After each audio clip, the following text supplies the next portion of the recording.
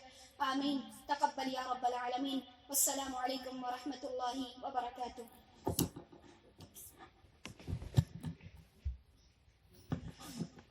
ماشاءاللہ، جزاک اللہ خیرا و احسن الجزاء. معزز سامعات، نماز کا وقت ہو گیا ہے، اس لیے آپ تمام خواتین